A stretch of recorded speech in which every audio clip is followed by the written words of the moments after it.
When did you start doing comedy? 2010. What made you get up? What made me do it the first time? Yeah. I was in the mortgage business, and in 2009... College educated? No, dropped out of community college to do Percocet and sell subprime mortgages in Long Island, which I still believe is what I will return to.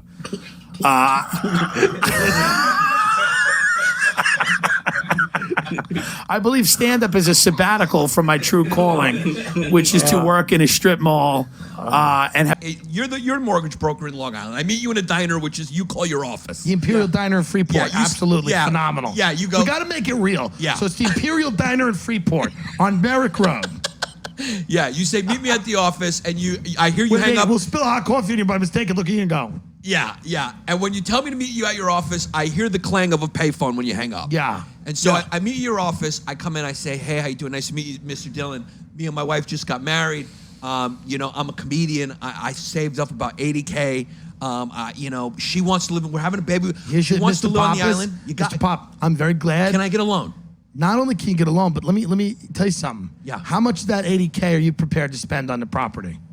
I don't know, Mr. Dillon. I'm a pretty conservative guy. I saved every single dollar from my more recent shows. How much are you prepared to spend? Hold on, let me go into Maurice's brain. No. Of that $80,000, how much would you like to spend? Are you willing to spend all of it? I'm willing to spend about 60 or 70 of it. Mr. Pappas, guess how much of that 80 you're gonna have to spend? How much? Nothing. What? Nothing. You're not gonna spend anything because let me explain something to you. Sit down. The wife is lovely. Would you like a cup of coffee? Yeah. Here's the thing. Yeah. Can I Mr. get Pappas. Can I get pancakes while I'm here? Yeah, you can get anything. The bricks and sticks of your house. Yeah. Appreciate. The frame, the land. They appreciate and value. You know what your money does in your house for you, Mr. Pappas? It does absolutely nothing. You know what the wealthiest people do with real estate, Mr. Pappas? A lot of them finance it. Why? Because your mortgage is your only tax write-off. It is the only write-off. It is your only fucking weapon against the federal government. The larger the loan you take, the better it is for you financially. And you take that $80,000 and I'm not wrong, by the way, and you put, well, I'm a little, and you put it in tax-exempt securities like Roth IRAs. Mr. Pappas, you maximize the amount of tax-exempt retirement accounts that you put your money in with that $80,000. You make it work for you. You do not sink it into a house. Yes or yes? So the reality is this.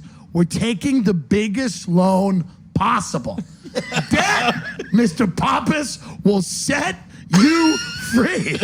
Now sign this piece of paper for Christ. And at that point, you and your wife are crying. Yeah. Yeah. And then we sign papers, then you go die. But how do you get the loan from the bank? They're giving them away. Take me through it. What are we doing? We're talking about now or back in the day? No, back in the day. Yeah, Back in the day, I go to the bank. I said, Kelly, we got one. And Kelly, I said, Mr. Pappas and his wife Brittany's from Long Island.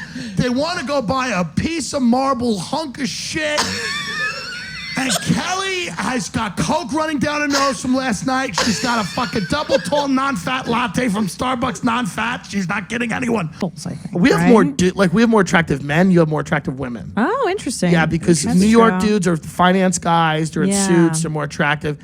LA men are dirtbags. Yeah. They sell CBD. They're disgusting. Podcast with Whitney Webb was wild. I've done podcasts where I just kind of posit like conspiracy theories and shit. I think I would have been nervous to publish that podcast if I was you. I feel like you're on like a list now. Well, maybe, but they don't kill people unless they really have to. That's really the reality. Well, put it this way, for people who don't know, he did an interview.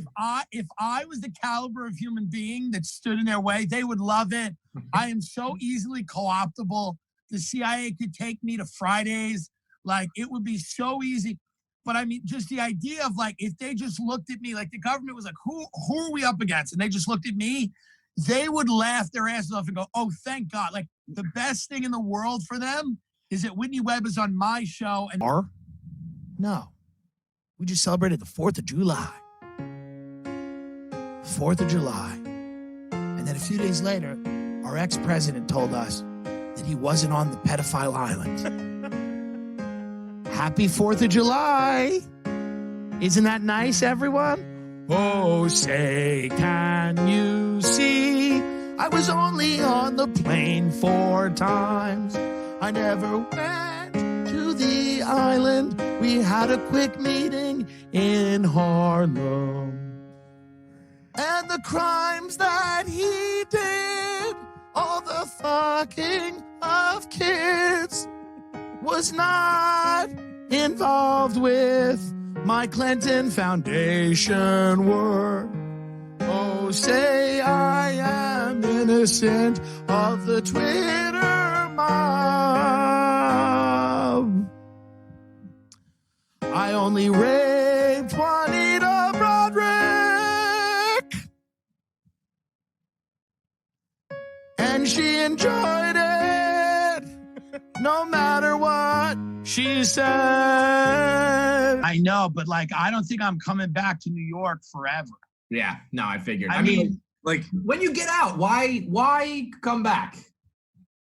I told my family, I said, I don't think I feel comfortable seeing any of you again, even if there's a vaccine, even if it's 5 to 10 years from now, when literally the word coronavirus hasn't ever been mentioned. To honor the work that the heroes have done, I don't believe I could. Here's what a foodie is. A foodie is somebody who looks at what you're eating, and if they don't approve of it, treats you like shit. I've done a lot of coke, booze, weed, pills, the good stuff. shrooms, acid. None of that had the psychedelic effect that it did for Joe Rogan, where he was like, it opened his mind and, it made him a better person and it helped discipline him. But like, for me, I did acid and like, I was in that other realm, just, trying to convince the entities to buy condos. I look like a guy that's trying to convince a native tribe to let a logging company, slash a few acres of Brazilian rainforest, How good are your dating lives? I make everything up. I make everything up. So walk me through. Most people on the sites think I'm Amy Schumer. I was on a jury, and it was a murder trial, murder and torture, and we ended up convicting the guy. I think he was guilty. I didn't pay attention, but I didn't like his eyes. Here's the way it is, because I saw this happen during Hurricane Sandy, and if you have nothing going on, there is nothing better than a natural disaster, a hurricane, a plague. I mean, if you've got nothing going on anyway, this is the great equalizer. Yep. Like, this is the great leveling. Everybody's home. No one can go to the gym. You know how happy I am? I wake up, I can't even go to the gym. It's illegal. It's not even an option. It's illegal.